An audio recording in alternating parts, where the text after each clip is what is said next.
of money.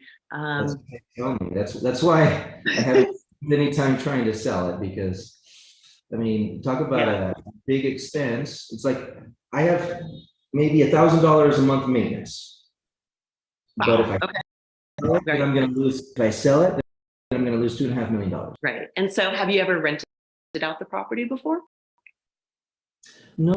So a true second or third home. A lot of people do in the area. So I know this tool. It's called a deferred sales trust. It enables you to actually defer all those capital gains dollars, and then diversify your portfolio if you want. You can, reinvest it. You can sit down and talk about your taxes, get your CPA on the phone, and I'll bring in my my partners, and we can all sit down and talk about it. How does that sound? What works for you? Sure, but again, my biggest problem is time. Okay. Social events, and I'm always super busy, always traveling, always out of the country. So it's hard to catch me. I mean, maybe we could do like a Zoom call, but to meet in person is almost impossible. Okay. Well, Zoom's easy as well. I'm available that way. Well, I mean, who is it you're going to introduce me to? So I'm going to introduce you to a gentleman named Brett Swarts. He works, his company's called, and the tools to deferred sales trust. Actually, you know what? I even have a great book I send you, an ebook that talks a little bit about the pluses and minuses about it. I need a lot of time, but I can send you a link and we can set up a time and have Brett on the phone as well. How does it sound? Now let's fast forward the discussion. Mm-hmm. Now we're on a Zoom call with the Brett Swarts, right? And you're introducing me to Brett, right? Okay, go ahead.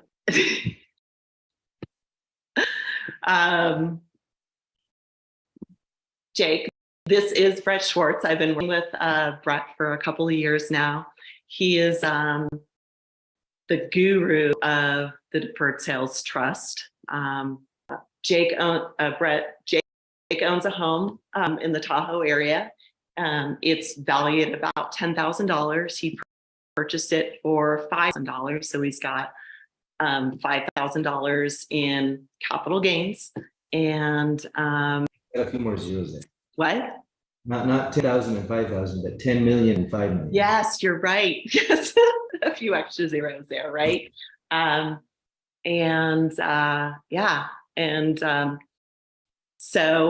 Jake owns a couple of homes, so he's rented this property out, so it's truly a second home for him, and he's interested in finding out more about the solutions, about the deferred sales trust, and maybe we'll help him out.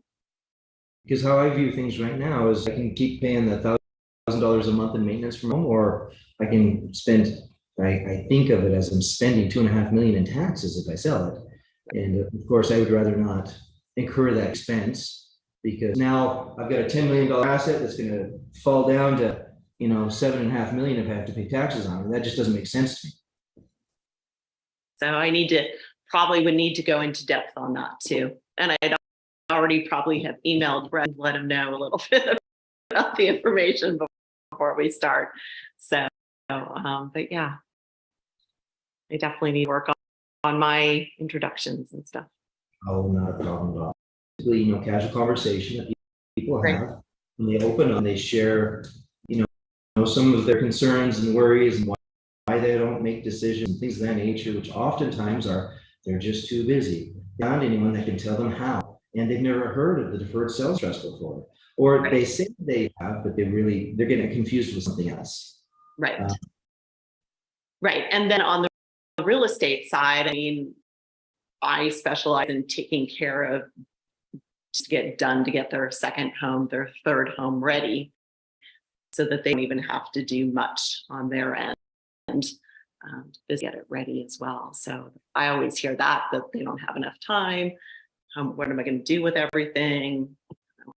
I'm never there. Those kind of things as well. So But essentially, sometimes, so that we can get some of the next meeting in a social, and we have to give them enough meat so that they bite. Right. So what would you suggest? I would say that, hey, you know what? There's a legal financial tool called the Deferred Sales Trust that allows you to sell your luxury home for $10 million. And all you end up paying are attorney fees rather than taxes right now. If you'd like to know more, it's probably the best, most vetted tax strategy that your CPA doesn't know about. Okay. And that's great. Yeah. For you to learn more about it, we need to introduce you to the experts, which, they can teach your CPA all about the strategy if needed.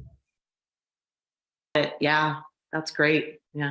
And it's interesting that you use legal, financial tool as kind of the way to describe it.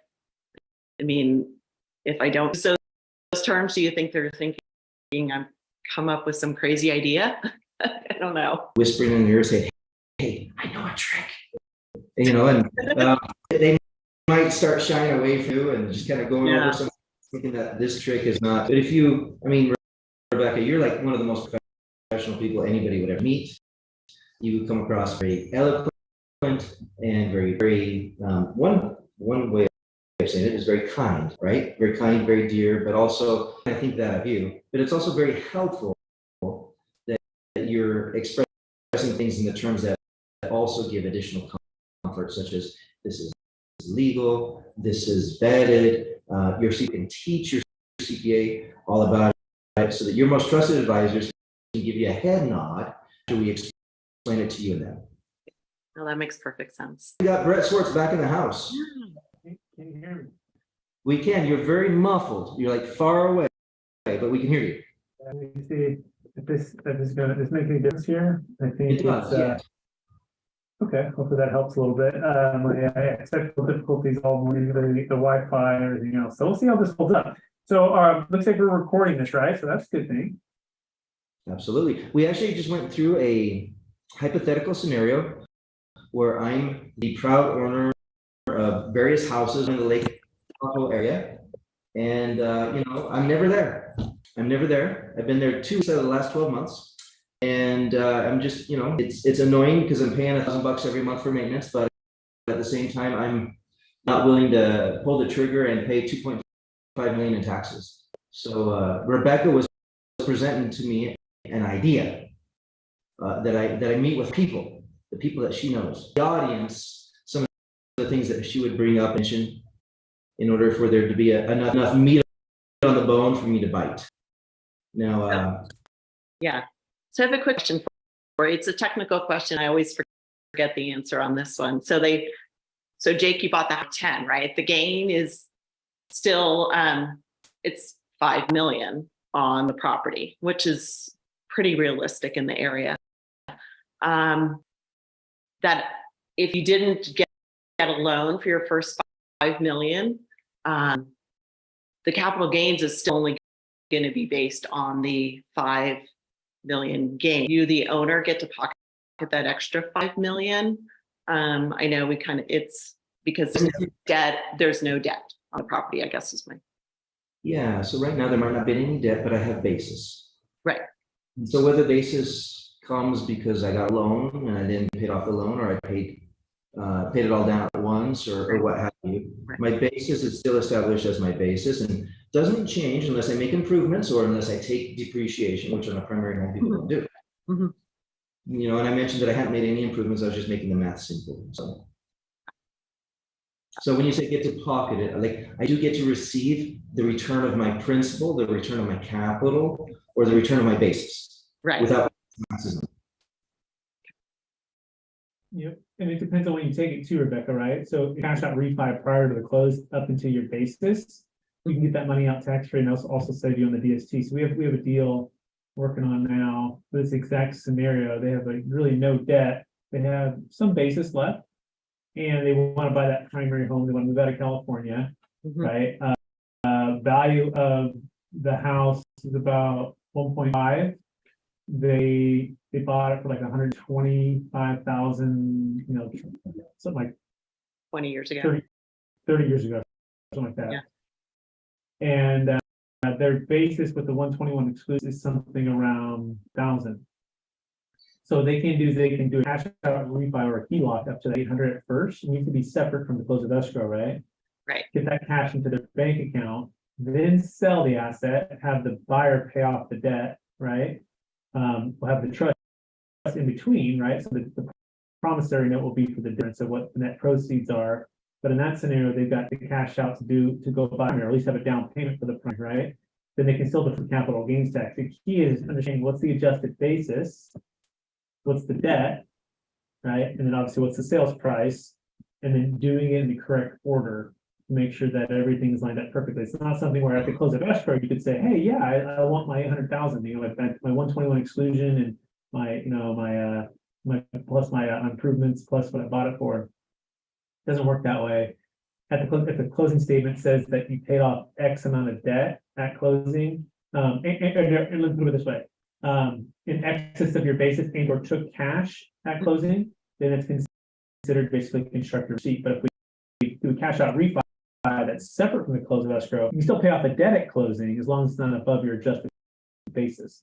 And so that's the key. Just get the stats, right? Get clear numbers, and then you can run a scenario with them. And then if they have time, right? Don't have time. That's the other issue. It's like, I'm already in the contract or I'm already closing. Well, can you still do a lock? Maybe you still can. May not be able to do cash out refi if you're under contract, right? But does that make sense? Yeah, no, it does. It really does. Thanks. You're good. All right. So I don't know if this is really streaming right now. Just saying we're streaming. We are streaming. Okay, cool. All right. Excellent. So last week we promised that we would do a couple things. We would continue on the conversation of building an effective capital gains tax plan. I'm wondering how Jake and Rebecca's memory is, I think Rebecca's here, on defining what an effective capital gains tax plan is financially, maybe a couple bullet points, Jake, and then what personally is an effective capital gains tax exit plan. What did we talk about last week? Yeah, so financially, the ability to have control over the timing of when you pay taxes, that gives you essentially the control over your largest, what you send to the government. Once you have control over that, that also lends to the personal freedoms that we speak about all the time of being more and having more peace of mind and being able to move in and out of assets without having the biggest obligation or biggest objection of having to pay those taxes and chopping up your assets to do so. Excellent. And Rebecca, do you remember the second one here as far as the investment opportunities, the freedom to invest? So not just having more dollars to invest, but the freedom. What are those freedoms around? What freedoms are they? Well, you've got, the freedom of time, the freedom of choice. You don't have restrictions on what investments you want. You don't have to reinvest in real estate. You can reinvest in cryptocurrency or who knows what, right? Or just the stock market, that kind of thing. Or no timing restrictions and no asset class restrictions. Right. Also, no lack of liquidity restrictions. Okay. I'd also add to that the ability to dollar cost average, as you make these investments, as they make sense, and also to be an entrepreneur too. It doesn't just have to be passive; you can be active. You can be an entrepreneur. So you really have flexibility there. Now, the next one, Jake, has to do with the payment structure and tax flow optimization. So talk about the future payments of cash flow over a longer period of time that unlocks the compound interest in your favor. Absolutely. So a lot of times we structure this depending on the size and amount and different things so that we're accomplishing the goals and objectives of our clients. With the deferred sales trust, there's a corresponding promissory note that stays inside of your estate that we typically at least pay up to that promissory note interest amount. And that's income that can come out of the trust that pays towards you while maintaining the principal amount inside of the trust. However, not always is that the goal and objective of our clients. Sometimes they wish to also participate and pull out some of their principal over time. And that principal is taxable, but we're able to control how much we're pulling out, which allows the client ahead of time to plan on what taxes will be, or to also institute other tax mitigating strategies to offset the principal coming out of the corpus of the trust, which, would be taxable. So again, it allows for planning, and it allows the client to meet their goals and objectives, and beforehand know what is taxable, what is not, and know how to structure their financial future. Yep. And to all of that, and to shorten that up, essentially it's kind of like a spigot or a throttle, right? Like a water spigot where the water can be turned on, it can be turned off. And that means you can delay payments, kind of like an IRA or a 401k, which means you can delay income tax as well as capital gains tax. And then you could take more payments in 1 year, or you might need a bigger payment or less. So it's pretty flexible. That's on the DST 1.0. On the 2.0, it's a little more inflexible. It's a part cap gains tax, part interest payments, but it's outside of your taxable estate. But sometimes our clients will do two. And so the key here is the big idea of thinking tax flow mindset versus just cash flow mindset. And since taxes are getting higher and the debt is higher, the national debt, what we're looking at is tax flow planning. It's even more important to do tax flow planning, especially if you created so much wealth. It's preservation, and it's using the tax legal methods and strategies in your favor to unlock compound interest, because we're keeping that money working for you, not only for capital gains tax deferral, but also income tax deferral, which leads into the estate tax benefits, which we can, again, eliminate the estate tax. So if you're ultra high net worth, and by the way, as of 2026, that's basically going to mean 6 million or more single, or 12 million or more, or 12 to 14 million married is the estimates. So that is, a very successful person, of course, but it's not as high as you would think as of right now. It's like 24 married, 12 million singles are set to cut in half. So this has everything to do with eliminating estate tax. We can do that without charity, without gifting, without any life insurance. And leading to the last financial freedom, or the reason to make an effective capital gains exit plan, has to do with asset protection and debt freedom. Not having to go into debt is really important right now. Like a 1031 exchange, typically it will force you, if you have any debt on the property, to go into more debt, and asset protection to be able to be safe from those who might sue you. Okay, which leads into personal reasons. So, Rebecca, out of all these personal reasons, there's effective ways financially we talked about, but what about the personal reasons? What do you like about any of these ones that kind of stick out? Well, for me, probably the top two, or the first two here, the time freedom and the entrepreneurial freedom, just the time freedom of, not having to make a decision immediately with the proceeds, and, waiting for optimal timing to reinvest.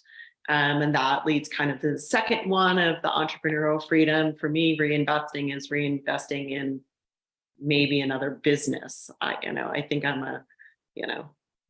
I'm an entrepreneur by trade, and so is my husband. And so, I think we'll always want to look at business opportunities and those kind of things. So I like that. And how about you, Jake? Cash flow. I'm getting older. Be nice just to take some money in.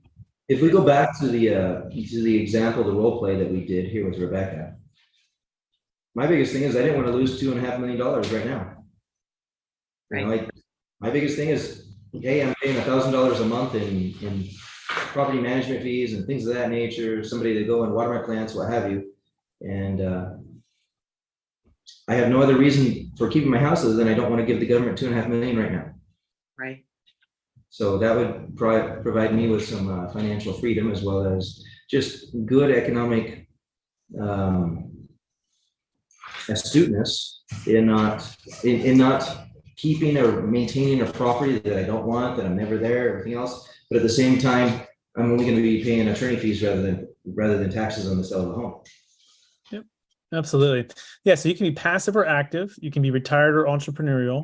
You could have time freedom for your time, your energy, your travel, whatever you want to give back and start a business. You want to give back and start a charitable cause, whatever it is. Your time is freed because you don't have to be actively managing the property or the business. It also, gives you a 1031 freedom. You never have to do a 1031 ever again if you don't want to. You can also rescue or save a failing 1031. We like location freedom. You can move out of that big primary home in California or New York and establish residency in Florida or Texas or Nevada or Maui or wherever you want to be. You don't have to be tied to that asset anymore or that business in that location that you're in. You also have the ability to give to charity if you want to. Flexibility there.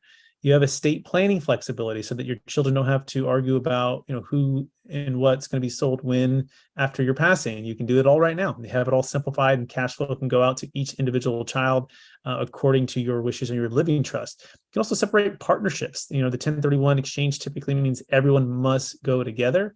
We can separate the partnerships, or even business planning. The partnership can buy one other partner out for a fair price because there's extra money being deferred in tax, and so you can make a deal. It also works for short-term or long-term assets. It can be crypto, stock, business sales. It can be less than a year. We've done land deals with clients out of Texas last year, especially.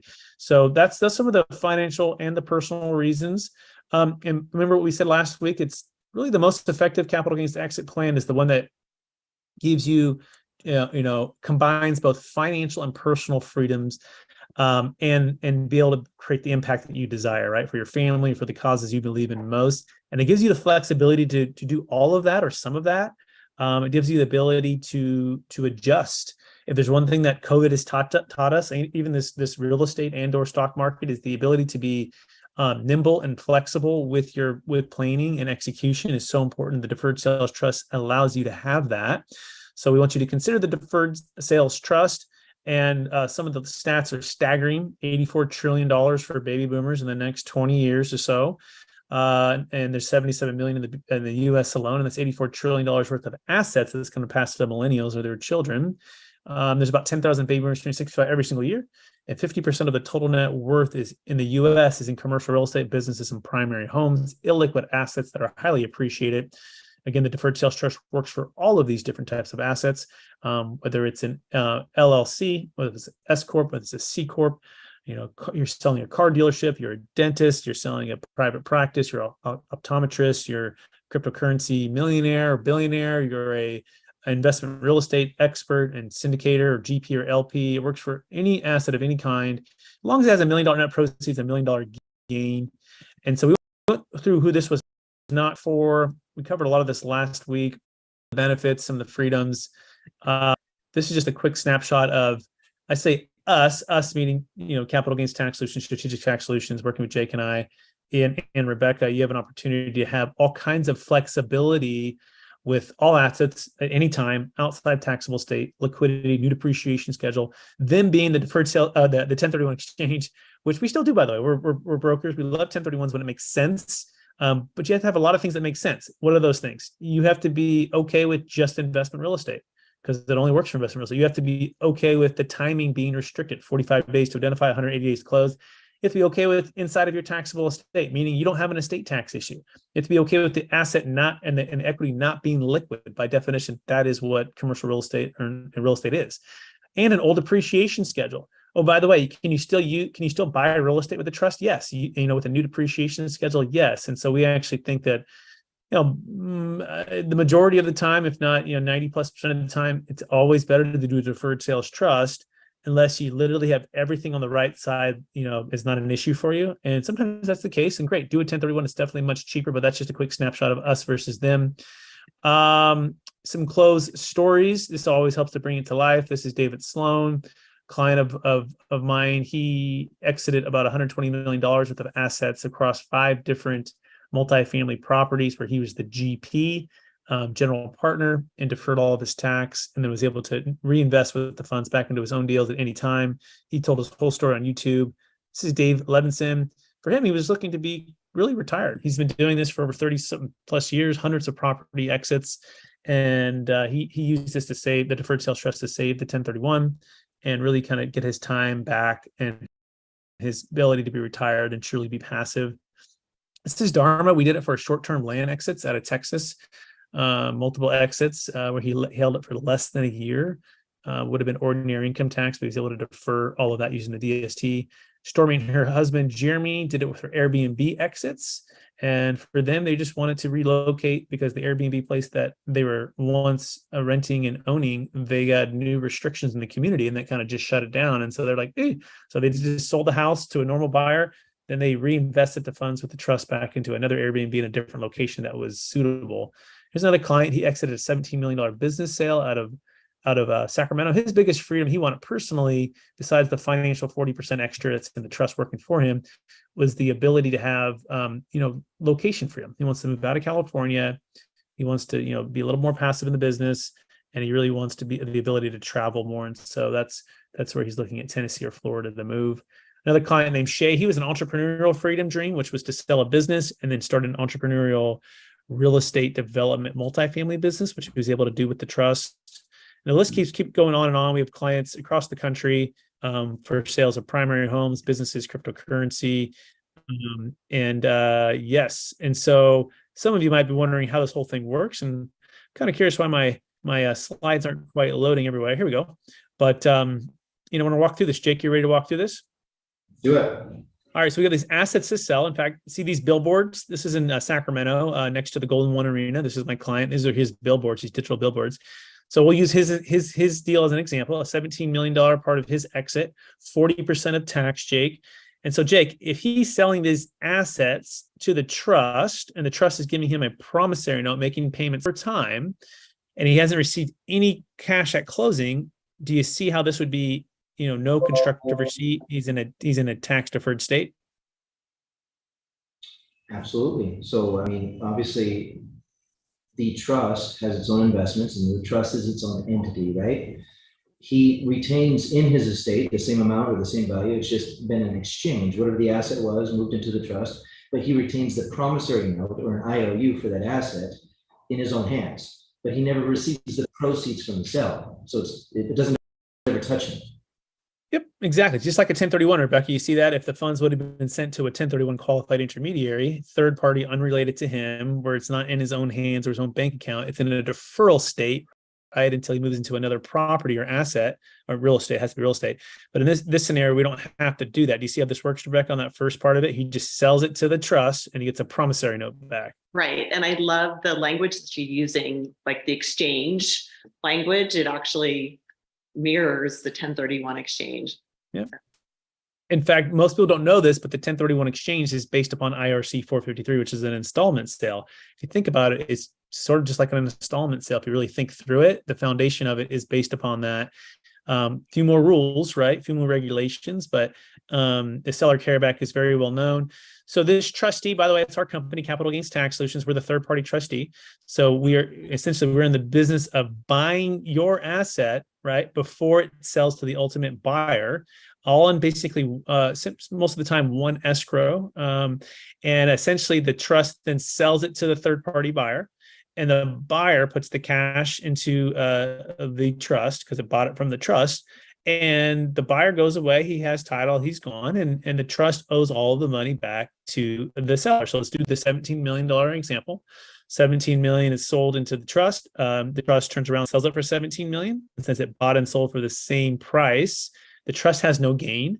And from the seller's perspective, since he hasn't taken any constructive receipt of the proceeds yet, he's in a deferral state until he starts to receive payments. So that's quickly how this whole thing works. That being said, we do have Jake Carpenter on the line. Jake, how are you doing today? Wonderful. It's good to be here. Excellent. I had some technical, Absolutely. Great. but I made it. Yeah, I did too. So it's, we're in good company here. I came in late, and Rebecca and Jake did a wonderful job of kicking it off. So, Jake, any thoughts or questions or feedback for anybody who might be considering the DST for the first time? Jake is part of our strategic alliance as well. He's a financial advisor out in wealth. Any thoughts for the audience or for anyone who might be listening to this? No, the community as a whole, the end community, they're getting older, and they're chasing this idea of freedom and passive income. And while they're younger, the 1031 swap until you drop, whole concept worked. They were young, strong, and felt like they had freedom and growing their portfolio. But now the baby boomers as a whole are getting to an age of life where they don't want to deal with trash toilets and tenants. And the idea of trash toilets, tenants, and liability is not freedom to them anymore. So I would say to anyone listening to this or watching this right now, you have a strategy that can provide a foundational element to your planning moving forward to move yourself from a position of actively being involved with your real estate, actively being involved with your business, actively being involved with your investment activities, and moving yourself to more passive position. And maybe not all at once, but this strategy with the deferred sales trust would allow you to do that slowly over time in selling off some of your businesses, some of your crypto, some of your stocks, some of your real estate, slowly over time transitioning to a more passive position where we can move you into a more passive position. Or maybe you're still young and you want the benefit of timing and not having to stay within a 45, 180-day window. And you want to be able to sit and watch and wait for the right time. Maybe that's a year, 2 years, 3 years, 4 years down the road when those real estate cycles and those business cycles get to a point when it's back in. It literally is a strategy that will allow maximum flexibility. It works really well with a team like Jake Miller, Brett Swarts, Rebecca Monson. All of us here are a team work with your current CPAs and attorneys to make sure that the strategies that you use are going to complement your estate, business, retirement planning as a complement. So we're not solving a problem somewhere and creating a problem somewhere else simultaneously. Yep.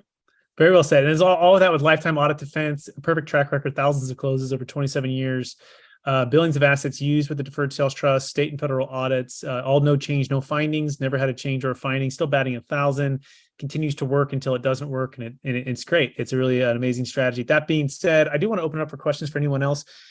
We've been talking for a while here. We do have some new folks. Looks like we have Michael on. Hello, Michael. I think Pierce mentioned you might be coming on, so you feel free to unmute yourself and say hello. We can walk through, answer any questions you might have and or thoughts or feedback you have for us so far.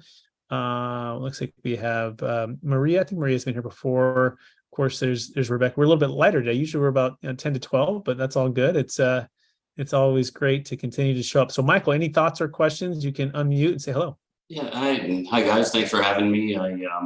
Intrigued by the process. I've worked on Wall Street for 30 years. I ran Morgan Stanley for Nevada and Orange County, and I've been around the game a while. I've seen stuff like this beforehand. So, usually it's done with insurance product and the attorneys. So the real question is what happens post sale of assets? It's in the trust. I understand there's a problem though in the trust, and until the client actually takes the money, they don't pay the taxes. That the intent is that they, as opposed to 1031 exchange where you have to act in a period of time, whatever the business is, whether it's an asset or a business or a stock or whatever the case may be, upon distribution to the client, that's when they pay the tax. That's the point of it. That's the deferral.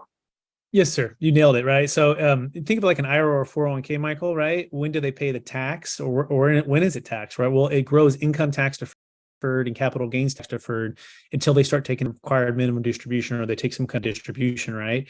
And so the trust is just like that in that scenario, although it's not something you can delay for 10, 20, 30 years. We do need to have some payments coming out. But typically most of our clients, for example, let's say it's a $10 million exit, Michael, and it's in California and it's a $4 million tax liability at a zero basis. They'll have all 10 million in the trust, and it might be based upon their risk tolerance. They might have let's say an 8% over 10-year net of fee type of, risk tolerance score. And that's what the interest rate on the promissory note would be. They may delay that payment $800,000 on 10 million for a year or two. and they may move to Nevada and establish the trust, which would be ordinary income tax. You have a 1099 INT on any of the interest that's accrued and that they take out. They may also take a portion of those payments. They might take, 5%, 500,000, and let the other 300,000 accrue and build up until the balloon payment, which is, typically in 10 years. You can also have shorter terms, a 5-year term, a 3-year term. You can have a 1-year term if you want to. So it all depends on what their needs and wants are. But most of our clients typically will not dip into the principal unless they need a big amount for a primary home, a boat, or a car, whatever. It's your money, take the money. But most will want it to accrue and build up and have it produce the cash flow for them to live on. So that's the ROI one. Now, if they do dip into principal, let's imagine the first year it's written at an 8%, but let's say they take $1 million in the first year, right? So that difference between 8% and let's say that's 10%, right? Which is the other 2%, that'd be $200,000 in tax, in capital gains tax. That'd be principal, right? So it'd be 9.8 million at the end of that year. They had taken 800,000 and they had dipped into the principal, depending on what we made on that. But so there's a couple little nuances there, but essentially what you would get if you were the note holder, you'd get a 1099 for any interest that you've received in the given year. If you took no interest, you get no 1099, right? If you let it delayed. The trust itself has a very efficient way of being very tax efficient at the trust level. So that's the first part. Does that answer the question, Michael? Any thoughts there? Yeah, of course, the question is, how do I access my money? Everybody's going to ask. And then what happens when I die? And I assume that you have life insurance component to complement when you die. And if they access the money or the principal, they're getting 1099. So as opposed to long-term capital gain, they will have 1099 income. So I've kept a residency in Nevada since the company relocated me, and I'm not in the field anymore, real estate investor now, but I'm a perfect example of that. I've got money in real estate. I've got long-term capital gains that I'm holding, and doing this makes sense if you don't need the cash flow. If you need the cash flow, are you better served in a trust like this where you get you're only taking a portion of it, so you lower your AGI down to a level that makes sense, or you're better served with the long-term capital gain for the amount of money that you take. And there's got to be some type of balance there, right? That's really the question. Who manages that process? You're thinking really well. And so the short answer is all of us as a team, right? We like to say the dream team. And for someone like yourself who's been doing it for as long as you have and the expertise you have, we kind of become a part of that dream team. Some folks are like, hey, we need the entire dream team, but you probably already have a dream team, or you are the dream team because of your knowledge. But the point is, we're all working as a team. Me as the trustee, let's say a Jake Carpenter, Jake Miller as a third-party financial advisor, a third-party tax preparer that we work with for the trust, tax attorney and CPA who create the trust. They kind of fill in some of the gaps, but we're typically working with you directly with your CPA and just strategizing tax flow optimization. And we're going to say, hey, Mike, how much do you need or want? No wrong answer. It's your money. Take it. Right. But we encourage you that for every dollar you're going to take, if it was a California asset, for example, and you had no basis, about 40% of it's going to be taxed. And so how can we be efficient? Another way we can be efficient is by creating capital losses on buying new assets with a fresh depreciation schedule. And so what some of our clients will do is we'll delay payments for a couple of years, let it accrue and build up. And then in the meantime, hopefully maybe buy real estate in a year and a half, which creates an opportunity for a fresh depreciation schedule by partnering with the trust. So you're still in a tax deferred state, you can partner with the trust to buy it. No 1031 required. We just did a joint venture partnership with the trust, and that establishes a new basis in which you can get about 80% of it for you, Mike. And the way we structure that, you can potentially do accelerated depreciation on that. Bonus depreciation is 80% this year. Next year's like 60, but so it's not as favorable as is right now. It's okay right now. Last year was even better. But the key is we're going to try to create a tax flow dollar cost for every dollar you take. And if you're a real estate professional, which you probably are, if you're in 750 hours or more, right, then you have the ability to also potentially offset ordinary income tax on what you're doing, right? So the answer is it all depends, and this is part of why we get paid to do what we do, because it's like a one size fits all, just set a living trust, pick your beneficiaries and go away. It's a day to day, week to week, quarter to quarter tax flow planning, but active planning, not just a tax CPA which report on it. Right. Say, oh, this is what happened. We're strategically working with you Some clients more hands-on, some clients once a year, some clients once every, quarter. Just depends on, what you want to, accomplish. And we're here to help you with that. Is that making some sense? So it's kind of like a family office is the big answer, with more hands-on for more complex deals. Yeah, I get it. I mean, look, it's this has existed for years. It's only you'd have to find your dream team alone before you guys do this. Of course, now the question is, what's it cost? Yeah, if the trust owns it, and what's the succession plan for whomever is the trustee, right? And if the company becomes insolvent or one of you guys gets hit by a bus, what happens next? Yep. So I'm the trustee, and funds are typically held. By the way, to answer your question before about where the money goes after closing. So typically, at TD Ameritrade, Charles Schwab, like a Raymond James, those are the typical places, or third-party banks. Funds never move without your approval or your signature because you're the sole creditor of this. These are single entity trusts that only do business with you. And if you're married, your spouse. They're never commingled in any personal or other business accounts. You have 24/7 access to view the funds online. Okay, so that's a short answer there for some of those controls that are in place. If I get hit by the bus, I have a succession plan. My brother, if he's on that same bus and we both, get knocked out, then the tax attorneys have a few trustees that could be appointed to the trust and or interviewed and make sure it's a good fit. So in regards to anything else, Jake, Miller, you want to add to that that I didn't catch on, or any nuance there? No, I mean, just the structure itself, we're not lone wolves out there. There's a lot of people behind us. At any point in time, there's a need. We're constantly doing checks and balances around all of us. If there's ever an issue or a problem, we all work together to solve it or move people around as needed so that you get the best possible outcome. Got it. I think the thing works. I appreciate you guys taking the time and letting me into it, and and we'll talk more. Got no need to. Yeah, let me give you the fees too, Michael. I didn't mention that. Yeah, you didn't tell me the fees, right? And then the Benny of the trust, right, is like I die, and my wife or heirs respectively are, the beneficiaries of my trust. Who's the Benny of this trust if I die in our deal? Like, my wife wakes up one day, I'm dead, and she doesn't like Jake's shirt. What happens next? You ask him to change the shirt to the other Jake, to the Hawaiian shirt, versus just the Jake with the plaid. Yeah. So let's talk about living trust, right? So your big trust, you have assets to pass to your spouse and to your kids, or however you have that set up, right? So what you have now here is a promissory note. That is the asset, right? So you don't own the trust. If you own the trust, Michael, it'd be taxable.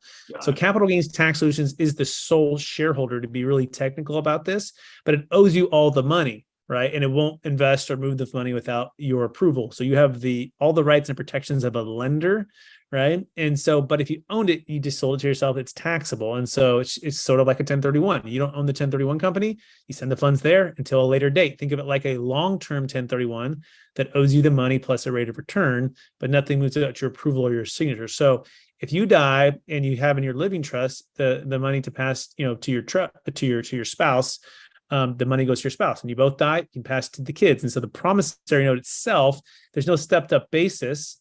On the DST 1.0, it's simply the kids can step into your shoes, right? And they can continue the tax deferral. If it's a DST 2.0 and we eliminate the estate tax, your children are actually the beneficiaries of the DST 2.0. And that way they can inherit it outside of your taxable estate, and also capital gains tax free. However, over your lifetime, you're paying and your wife are paying partial cap gains tax and partial interest payments on the payments, the way that it's set up.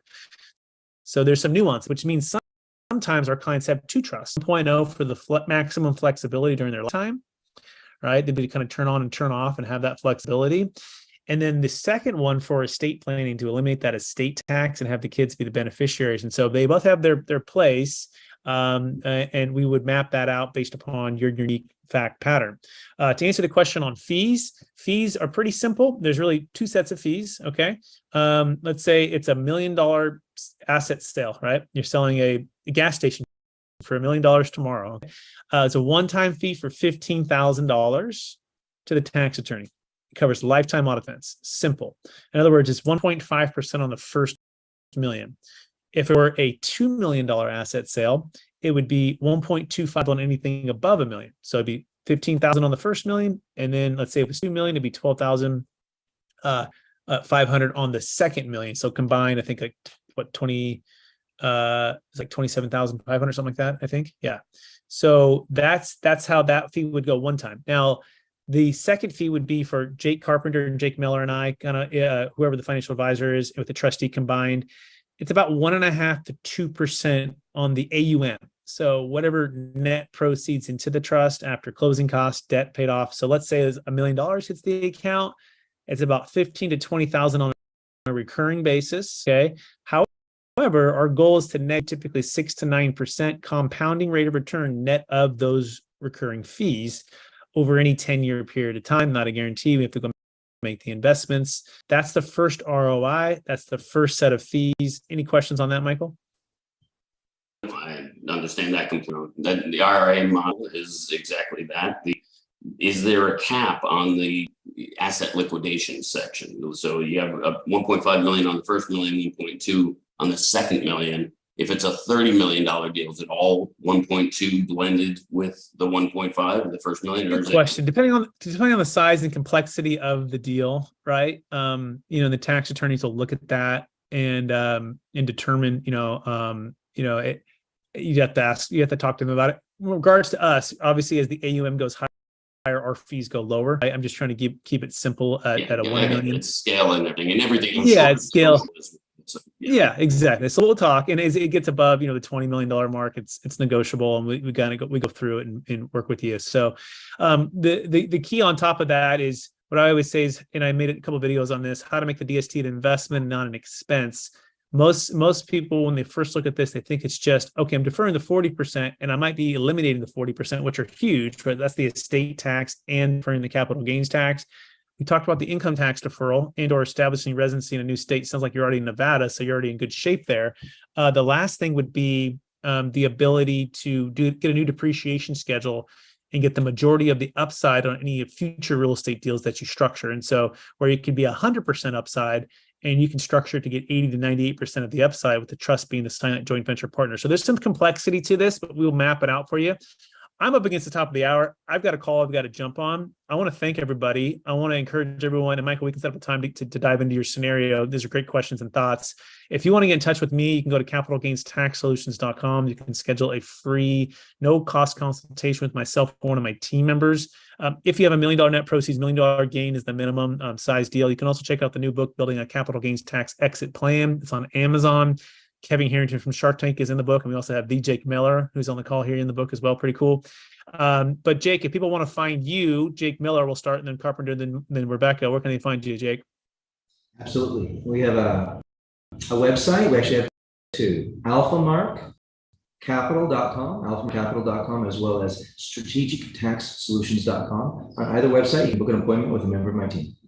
Excellent. Jake Carpenter, if they want to find you, where they can find you? You can call it 509-396-5292 or go to www.carpentercapital.llc. Perfect. Rebecca Munson, Truckee, Lake Tahoe, real estate luxury extraordinaire. If they want to find you, where they can find you, Rebecca? Sure. So they can call me at 530-448-9740 or at web.com. Amazing. And have a great rest of your week.